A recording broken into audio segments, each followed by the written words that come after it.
Hey, why don't you marry me? I'm better suited for you than that plain Emily, right? As she said this, my sister draped her arm over my husband's shoulder and sidled up to him.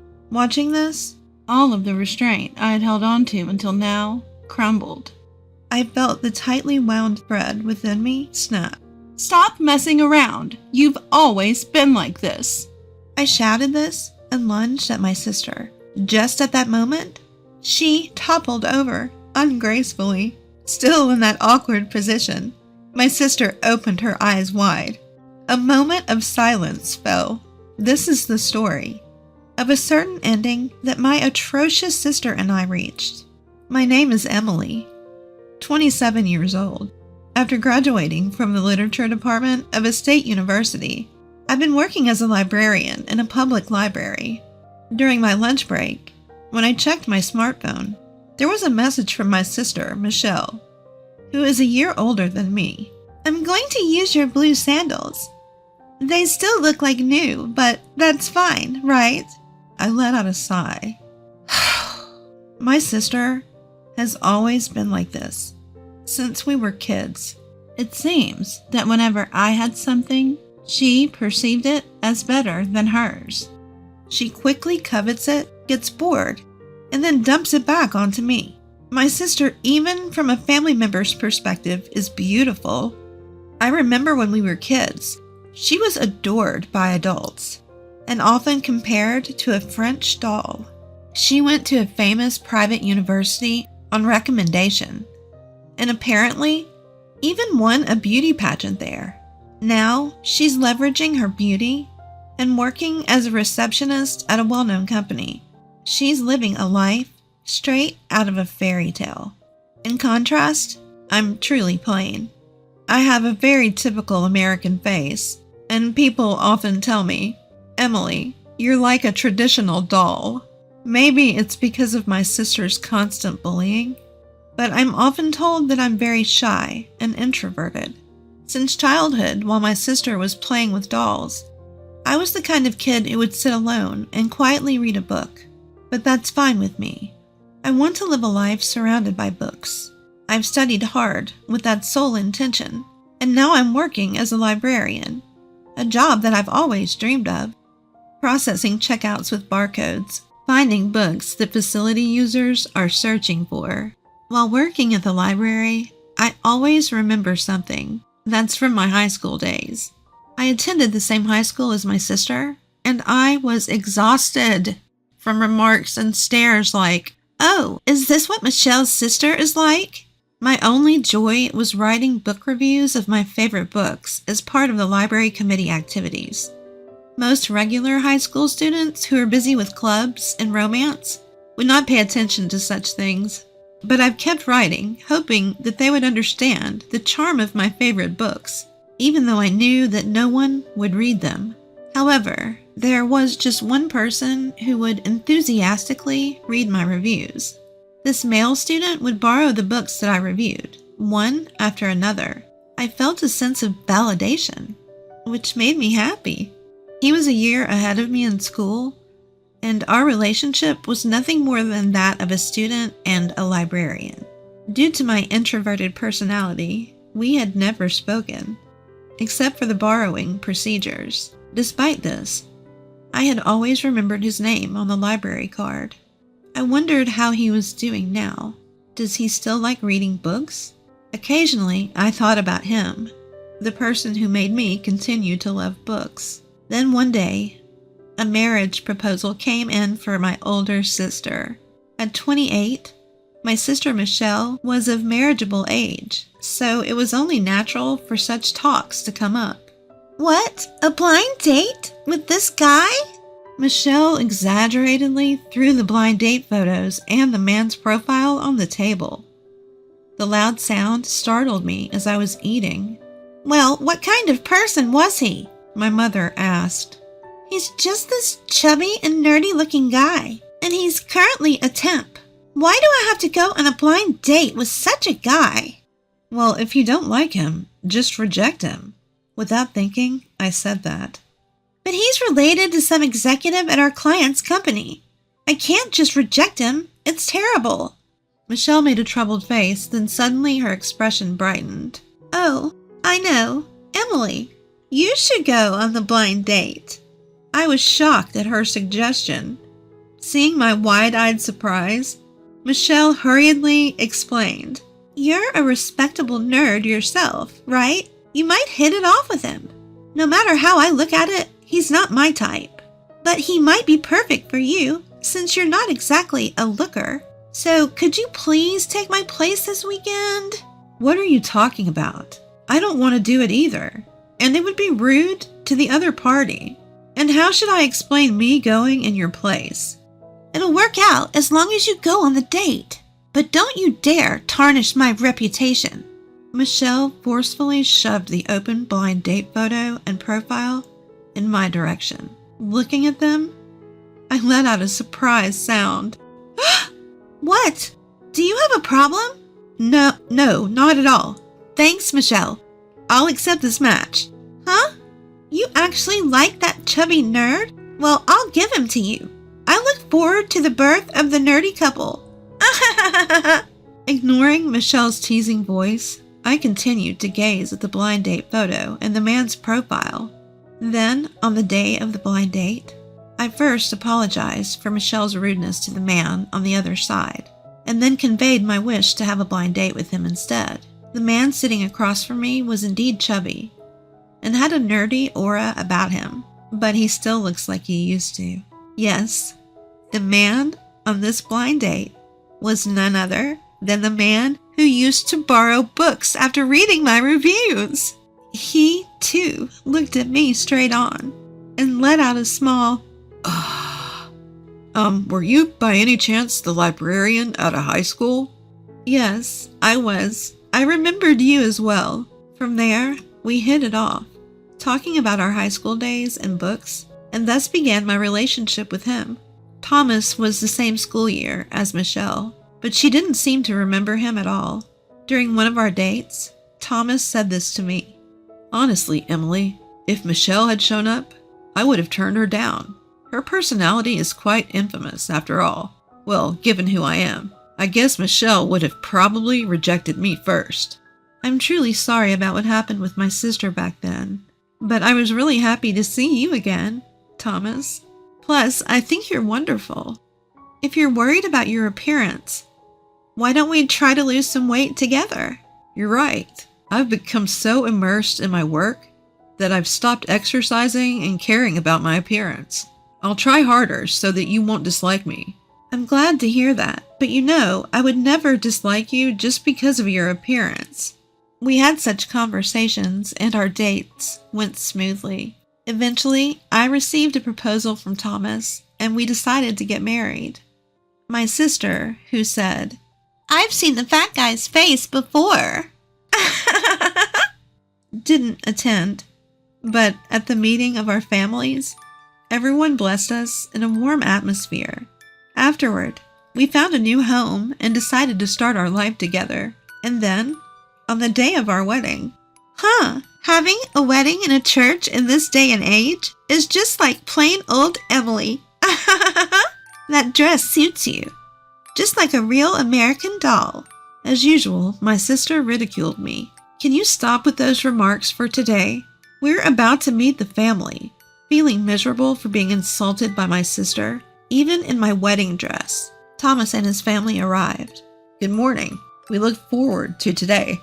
When Thomas, dressed in his traditional suit, appeared, my sister let out a small, "What?" And for good reason. Thomas had worked hard to transform his appearance with me, and he had become strikingly handsome.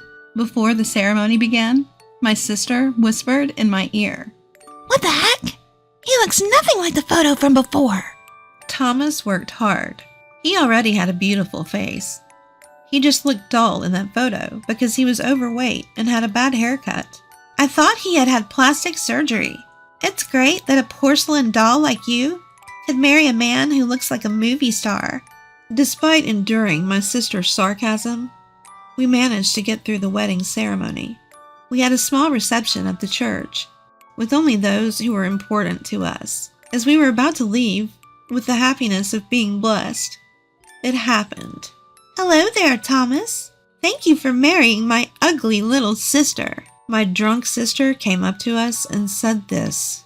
Well, Emily isn't ugly at all. Thank you for today. Shouldn't you head home, sister? Ignoring my words, my sister continued. So, Thomas, you've changed your appearance, but what about your job? I heard you were a temp, right? Yes, I am currently working as a temp. Oh, I couldn't stand having a husband who's a temp. I'm currently dating a startup CEO. I might get married soon. Oh, congratulations. Hey, sister. Thomas restrained me from responding with his hand and gave a small shake of his head. Thank you for coming today, sister. Please be careful on your way home. My sister, who was told this by Thomas, left after saying, Be very happy.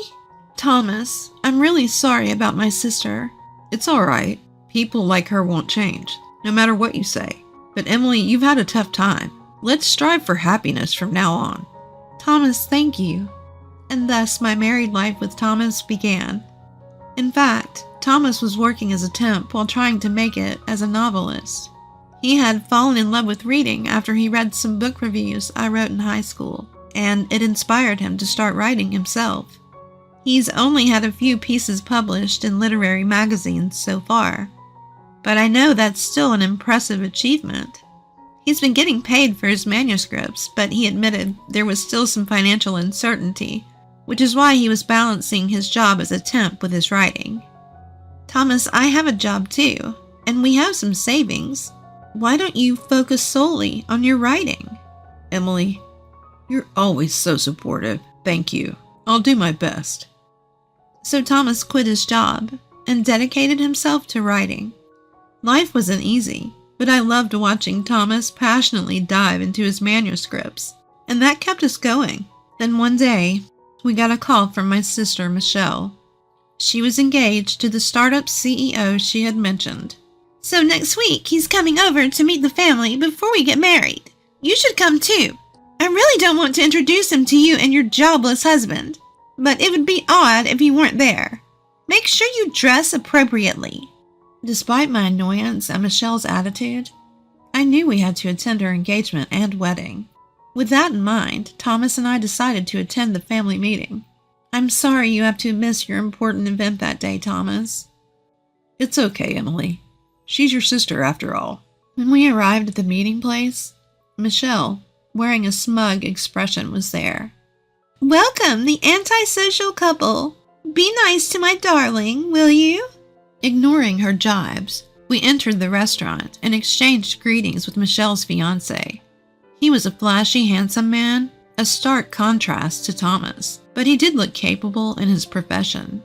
I'm Emily, Michelle's sister. It's nice to meet you. And I'm Thomas, Emily's husband. Nice to meet you.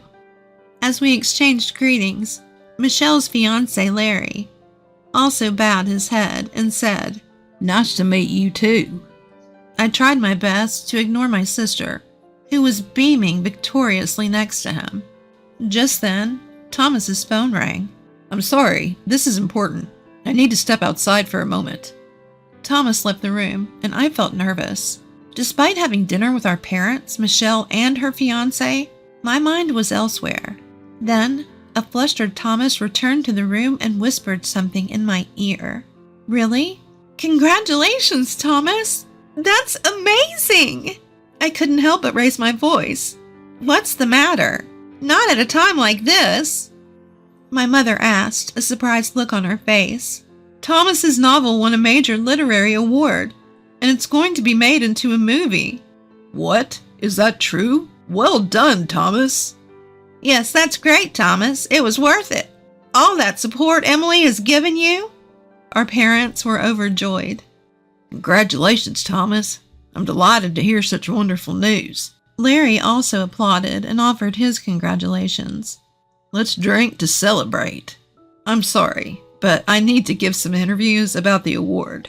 All right, I guess that's about it for Thomas and Emily. Just as Mom was about to say this, something unthinkable happened. Michelle, who was sitting next to Larry, suddenly stood up and walked over to us, positioning herself between Thomas and me. "Hey, sis, what the—" Shut up, ugly. Michelle's voice was icy. Hey, Thomas, why don't we get married? I mean, I'm far more suited for a successful award-winning author like you than someone like Emily, right? As she said this, she placed a hand on Thomas's shoulder and drew herself close to him. I felt like everything was crumbling down around me. Michelle always wants what I have, and once she's tired of it, she shoves it aside. She constantly looks down on Thomas and me, belittling us, yet because we are family, because she's my sister, I tolerated her. But no more. I felt a tension inside me snap. "That's enough, Michelle. You've always been like this," I yelled, lunging at her, but she lost her footing and fell back awkwardly. Thomas, who had been leaning on Michelle, jumped back swiftly. Michelle, fallen in an ungraceful heap on the carpet, widened her eyes in surprise. I froze. What? What are you doing? That's what I should be asking. What were you thinking? Thomas's voice was as cold as ice. He looked down at Michelle as if she were something dirty. I mean, I was offering to marry you.